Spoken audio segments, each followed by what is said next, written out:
Hello students, हम assignment के questions solve कर रहे हैं। वीडियो ज़्यादा लंबा ना हो जाए इसलिए पहले पार्ट में मैंने 3 ही क्वेश्चन सॉल्व किए हैं। 3 क्वेश्चन इस पार्ट में मैं सॉल्व कर रहा हूँ, तो हम स्टार्ट करते हैं। क्वेश्चन नंबर 3 तक हमने सॉल्व कर लिया था, अब क्वेश्चन नंबर 4 है। इसमें कहा गया है find the Laplace transform of e raise to power minus t cos square t. तो सबसे पहले हम क्वेश्चन को समझ लेते हैं। इस क्वेश्चन में function e raise to power minus T से मल्टीप्लाइड है, इसलिए ये क्वेश्चन फर्स्ट शिफ्टिंग थ्योरम से सॉल्व होगा। दूसरा पार्ट इस क्वेश्चन का ये है कि इसमें कॉस स्क्वायर टी का लाप्लास ट्रांसफॉर्म हमें पता होना चाहिए। तो ठीक है, सबसे पहले मैं कॉस स्क्वायर टी का लाप्लास ट्रांसफॉर्म ही निकालता हूँ। तो देखिए, हमारे पास ट्रिग्नोमेट्रिक रिलेशन से पता है कि cos square t is equal to 1 plus cos 2t upon 2। तो मैंने कॉस स्क्वायर टी का लाप्लास ट्रांसफॉर्म निकालना शुरू किया है। कॉस स्क्वायर टी की जगह इक्वेशन नंबर 1 में जो मुझे मिला था वो मैंने सब्स्टिट्यूट कर दिया है, यानी कि Laplace transform of 1 plus cos 2t upon 2।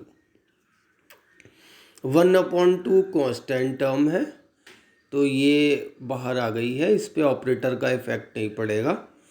तो ये बन गया है 1 upon 2 Laplace transform of 1 plus cos 2t। तो ये अब मैंने लीनियरिटी प्रॉपर्टी लगाई है यहाँ पर, तो अब आ गया है Laplace transform of 1 plus Laplace transform of cos 2t। हमारे पास फार्मूले से ये दोनों लाप्लास ट्रांसफॉर्म पता है हमें। लाप्लास ट्रांसफॉर्म ऑफ 1 होता है 1 अपॉन एस और Laplace transform of cos 2t होता है s upon S square plus 4। तो यानी कि हम Laplace transform of cos square T निकाल चुके हैं। ठीक है, कॉस स्क्वायर टी का लाप्लास ट्रांसफॉर्म हम निकाल चुके हैं और इक्वेशन नंबर 2 में वो आंसर आ गया है। ये यहाँ पर कॉस 2t लिखा गया था। ठीक है, तो देखिए, अब मैं फर्स्ट शिफ्टिंग थ्योरम यूज़ करूँगा। आप नोट नंबर 2 को देख लीजिए। फर्स्ट शिफ्टिंग थ्योरम ये कहती है if the Laplace transform of F T is F S, तो यदि एफ टी को e raise to power a T से मल्टीप्लाई करके लाप्लास ट्रांसफॉर्म निकाला जाए तो आंसर आएगा F S minus a. Equation number 3 में आप देख लीजिए। तो अभी थोड़ी देर पहले एफ टी यानी कॉस स्क्वायर टी का लाप्लास ट्रांसफॉर्म मैंने निकाल लिया था। अब उसे मल्टीप्लाई किया है e raise to power minus T से, तो लाप्लास ट्रांसफॉर्म आएगा F S plus 1। F S यानी जो इक्वेशन नंबर 2 में था। ठीक है, तो यानी कि इक्वेशन नंबर 2 में s को मैं रिप्लेस कर दूंगा s प्लस 1 से, तो आंसर आ जाएगा 1 upon 2 bracket 1 upon s plus 1 plus s plus 1 upon s plus 1 whole square plus 4। यही आपका आंसर है। ठीक है, नेक्स्ट क्वेश्चन देखते हैं। Question number 5। इस क्वेश्चन के भी 2 पार्ट हैं। पहला पार्ट है कि find the Laplace transform of sine under root t, और दूसरा पार्ट है कि जब ये निकल जाएगा तो hence find cos Laplace transform of cos under root T upon 2 under root t. ठीक है, तो सबसे पहले मैं साइन अंडर रूट टी का लाप्लास ट्रांसफॉर्म निकालना शुरू कर रहा हूँ। तो Laplace transform of sine under root t को लिख सकते हैं हम Laplace transform of sine t raise to power 1 upon 2। Sine का एक्सपेंशन मैंने कर लिया है, तो ये आ गया है Laplace transform of t raise to power half minus t raise to power half cube divide by 3 factorial plus t raise to power half power 5 divide by 5 factorial and so on. Sine theta और cos theta का जैसे expansion होता है वो मैंने कर लिया है। तो अब हमने पहली टर्म में टी रेज टू पावर 1/2 का लाप्लास ट्रांसफॉर्म निकाला है, तो ये आ गया है gamma 3/2 upon s raise to power 3/2। क्योंकि मैं यहाँ पर एक बात मेंशन करना चाहता हूँ, Laplace transform of t raise to power n होता है गामा n+1 अपॉन एस की पावर n+1। ये फार्मूले में हमने पढ़ा भी था, आपको याद होगा, आप फार्मूले देख लीजिए। तो उसी टेक्निक का मैंने यूज़ किया है।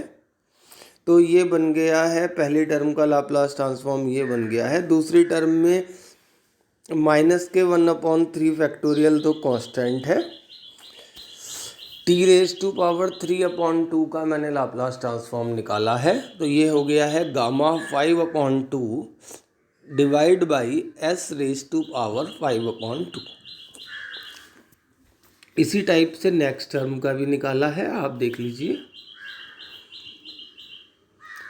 प्लस 1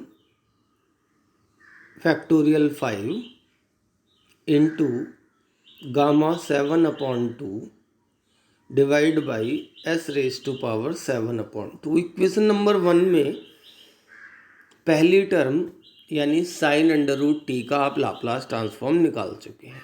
इसे हमने सिंप्लीफाई कर लिया है, तो इक्वेशन नंबर 3 में सिंप्लीफाइड रिजल्ट भी आपको मिल गया है, देख लीजिए। क्योंकि मैंने साइड में नोट लिख दिया है कि गामा 1/2, गामा 3/2 और 5/2 की क्या वैल्यूज़ होती हैं, वो वैल्यूज़ मैंने इक्वेशन नंबर 1 में सब्स्टिट्यूट की हैं, तो इक्वेशन नंबर 2 बन गई है। इक्वेशन नंबर 2 एक एक्सपोनेंशियल फंक्शन का एक्सपेंशन है, इसीलिए मैंने इक्वेशन नंबर 3 में क्लोज्ड फॉर्म सॉल्यूशन लिख दिया है। यानी कि Laplace transform of sine under root t equation number 3 में आपको मिल गया है। ये पहला पार्ट क्वेश्चन का सॉल्व हो गया। अब मैं दूसरा पार्ट सॉल्व करना चाह रहा हूँ। तो देखिए, अभी मैंने मान लिया है let F T is equal to sine under root t, तो एफ डैश टी यानी इसी फंक्शन का यदि मैं डेरिवेटिव निकालूं तो ये हो जाएगा cos under root t into 1/2 under root t. तो इससे करने से यानी कि ये वाली टर्म जिसका मैं लाप्लास ट्रांसफॉर्म निकाल रहा हूँ ये इसी फंक्शन का डेरिवेटिव है, और डेरिवेटिव की प्रॉपर्टी हमें पता है कि Laplace transform of F dash T is S F S minus F zero. F तो यानी कि एफ डैश टी तो ये है Laplace transform of cos under root T upon 2 under root T is equal to S into F S, यानी equation number 3 में जो आपने एफ एस निकाला था वो minus F zero. F zero की वैल्यू मैंने साइड में निकाल के दिखाई है, आप देख लीजिए। तो आपका पहले पार्ट का आंसर और दूसरे पार्ट दोनों पार्ट का आंसर आ गया है। आप वीडियो पॉज करके भी देख सकते हैं, ठीक है। चलिए नेक्स्ट क्वेश्चन करते हैं। ये इस वीडियो का लास्ट क्वेश्चन है, क्योंकि वीडियो ज़्यादा लंबी हो जाती है तो ठीक नहीं लगता। हाँ, काफ़ी लंबी हो गई है, तो ठीक है। अब हमें निकालना है Laplace transform of T square E raise to power T sine 4t। तो देखिए बच्चों, अभी तक हमने जितने भी क्वेश्चन किए हैं उनमें या तो एक प्रॉपर्टी यूज़ हो रही थी या क्वेश्चन 2 पार्ट में हो रहा था। ये क्वेश्चन 3 पार्ट में होगा। सबसे पहले मैं लाप्लास ट्रांसफॉर्म निकालूंगा साइन 4t का, उसके बाद एक्सपोनेंशियल फंक्शन से मल्टीप्लिकेशन होने के कारण इसमें मैं फर्स्ट शिफ्टिंग थ्योरम लगाऊंगा, उसके बाद में भी पूरा फंक्शन टी स्क्वायर से मल्टीप्लाइड है, इसीलिए मैं मल्टीप्लिकेशन बाई टी वाली प्रॉपर्टी का यूज़ करूँगा। ठीक है, तो देखिए सबसे पहले हम जानते हैं let F T is equal to sine 4t, तो Laplace transform of F T यानी Laplace transform of sine 4t is equal to 4/s² plus 16। Equation number 1 में मैंने साइन 4t का लाप्लास ट्रांसफॉर्म निकाल लिया है, लेकिन मुझे साइन 4t का नहीं निकालना, बल्कि उसे मल्टीप्लाई करना है e⁻t से और उसका भी लाप्लास ट्रांसफॉर्म निकालना है। तो अगले स्टेप में मैंने फर्स्ट शिफ्टिंग थ्योरम यूज़ कर ली है। फर्स्ट शिफ्टिंग थ्योरम ये कहती है Laplace transform of e⁻t F T is equal to fs-1। यदि हमारा एफ टी साइन 4t है तो अगले स्टेप में आप देख लीजिए Laplace transform of e⁻t sine 4t is equal to fs-1।